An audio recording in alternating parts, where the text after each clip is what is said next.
Hello friends, welcome to Abhipedia powered by Abhimanyu IAS.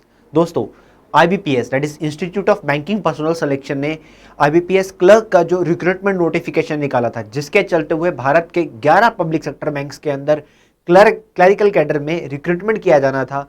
तो अभी अभी आईबीपीएस ने क्लर्क का रिक्रूटमेंट निकाला और कुछ टाइम बाद यानी कि एक दो दिन बाद क्या आता है, फाइनेंस मिनिस्ट्री का एक नोटिफिकेशन आता है। फाइनेंस मिनिस्ट्री अपने नोटिफिकेशन के अंदर यह जाहिर करता है कि आईबीपीएस क्लर्क का जो रिक्रूटमेंट नोटिफिकेशन है, पब्लिक सेक्टर बैंक्स के अंदर जो रिक्रूटमेंट हो रही है क्लैरिकल की, उसको कुछ टाइम के लिए हाल्ट किया जाता है, उस पर स्टे लगाया जाता है। तो आईबीपीएस ने यहाँ पर क्लैरिकल का रिक्रूटमेंट निकाला था। तो अभी क्या हुआ, अभी आप देख सकते हैं कि फाइनेंस मिनिस्ट्री ने एक नोटिफिकेशन जारी किया और उस नोटिफिकेशन के चलते हुए आईबीपीएस को एक नोटिस भेजा कि आपने अभी अभी जो क्लैरिकल का नोटिफिकेशन निकाला है, जो आप रिक्रूटमेंट कर रहे हो, उसके ऊपर एक बार स्टे लगा दो, उसको एक बार रोक दिया जाए। तो फाइनेंस मिनिस्ट्री ने एक नोटिस भेज दिया है कि एक नोटिफिकेशन के चलते हुए अभी अभी इस पोस्ट पे स्टे लगा दिया गया। अब रीजन यहाँ पे डिफाइन नहीं किया गया कि क्या रीजन हो सकता है आईबीपीएस के द्वारा यहाँ पर पब्लिक सेक्टर अंडरटेकिंग्स की, ये जो बैंक्स हैं, इनकी रिक्रूटमेंट जो हो रही है, इसके ऊपर स्टे लगाने का जो रीजन है ये नहीं बताया जा रहा है। रीजन हम देखें तो यही हो सकता है कि सरकार यहाँ पे प्राइवेटाइजेशन को लेकर बात कर रही है। ये जो 11 पब्लिक सेक्टर बैंक है, इनको फर्दर प्राइवेट किया जाएगा, ठीक है, इनको फिर से मर्ज किया जा सकता है, कुछ बैंक और कम किए जा सकते हैं। तो उसी के चलते हुए अभी यहाँ पे फाइनेंस मिनिस्ट्री ने स्टे लगा दिया, क्योंकि डिसइन्वेस्टमेंट सरकार ने अनाउंस की हुई थी। तो उसी डिसइन्वेस्टमेंट के चलते हुए हो सकता है कि कुछ बैंक्स को और प्राइवेटाइज कर दिया जाए और यहाँ पर मर्जर भी हो सकता है। फाइनेंस मिनिस्ट्री ने यहाँ पर स्टे लगाया है आईबीपीएस क्लर्क का रिक्रूटमेंट के ऊपर। आप देख सकते हैं ये यहाँ पे, जब आप आईबीपीएस का वेबसाइट खोलेंगे, अभी आईबीपीएस का सिंपल वेबसाइट है, दैट इज ibps.in। अगर आप इसको खोलते हैं तो सबसे ऊपर ही यहाँ पर नोटिफिकेशन चल रहा है। आप देखिएगा ये क्या कहता है, the common recruitment processes for the CRP clerks, it is a common recruitment process. CRP का मतलब clerks 11 application link is temporarily stopped यहाँ पे लिखा गया। ये टेम्परेरीली स्टॉप्ड इसलिए लिखा आ गया क्योंकि फाइनेंस मिनिस्ट्री ने आईबीपीएस को नोटिस भेज दिया। तो फाइनेंस मिनिस्ट्री ने यहाँ पे स्टे लगवा दिया रिक्रूटमेंट प्रोसेस के ऊपर।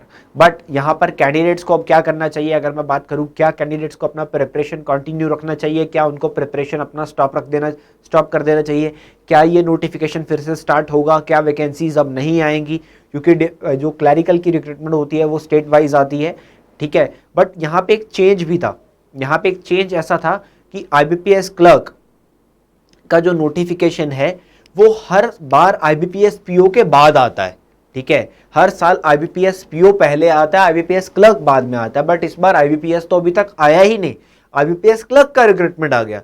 आईबीपीएस क्लर्क का जो मेंस का एग्जाम, जो कि जनवरी में जाके होता है नेक्स्ट ईयर की, वो इस बार अक्टूबर नवंबर में कंडक्ट किया जा रहा था। तो ये क्यों, क्या आईबीपीएस पीओ नहीं आने वाला था?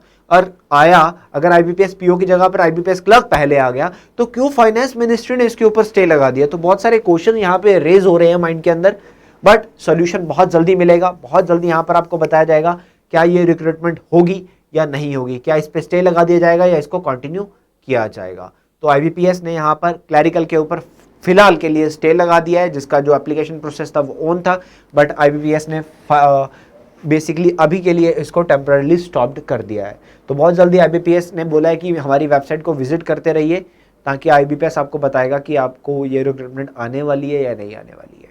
कारण हम लेके जा सकते हैं सरकार के द्वारा, यही हो सकता है प्राइवेटाइजेशन, और कोई कारण अभी तक सामने नहीं दिख रहा है। मर्जर या प्राइवेटाइजेशन ही कारण दिख रहा है। तो आईबीपीएस का ये नोटिफिकेशन, इस बात का ध्यान रखिएगा कि क्लर्क अभी रुक गया है, बट आपको अपनी तैयारी को नहीं रोकना है, तैयारी कंटिन्यू रखनी है। ये नोटिफिकेशन दोबारा फिर से आएगा, डेफिनेटली आएगा। सरकार रिक्रूटमेंट तो करेगी ही करेगी, तो इसलिए आपको अपनी पढ़ाई को कंटिन्यू रखना है, आपको अपनी पढ़ाई नहीं रोकनी है। बहुत जल्दी आपको आरबीआई असिस्टेंट का नोटिफिकेशन भी देखने को मिलेगा, इसलिए पढ़ाई को कंटिन्यू रखिए। जो आप बैंकिंग सेक्टर की प्रिपरेशन कर रहे हैं उसको कंटिन्यू रखिए, जुड़े रहिए हमारे साथ हमेशा। अभिपीडिया आपके लिए लेके आ रहा है the courses, that is a combined course to crack all types of bank exam, ठीक है। बैंक पीओ, क्लरिकल हो, आरआरबी हो, सभी तरह के बैंक एग्जाम को क्रैक करने के लिए एक कंबाइंड कोर्स हमने डिज़ाइन किया है, जिसका लिंक नीचे आपको डिस्क्रिप्शन बॉक्स में मिल जाएगा। उसके अलावा फर्दर अपडेट्स के लिए चैनल को सब्सक्राइब करना नहीं भूलना है, बेल आइकन दबाना नहीं भूलना है, ताकि आपको अपडेट्स मिलते रहे। इसके अलावा फ्री क्लासेस के लिए भी नीचे लिंक डिस्क्रिप्शन में दिया गया है, फ्री क्लासेस के लिए भी वहाँ पे जाके रजिस्टर कर दीजिए ताकि आपको PDFs मिलते रहे। तो IBPS जो क्लैरिकल है फिलहाल के लिए इसको स्टॉप कर दिया गया है, तो बट अपनी प्रिपरेशन को कंटिन्यू रखिए, नोटिफिकेशन के स्तर से अपनी प्रिपरेशन स्टॉप मत कीजिए। It's all for today, thank you so much.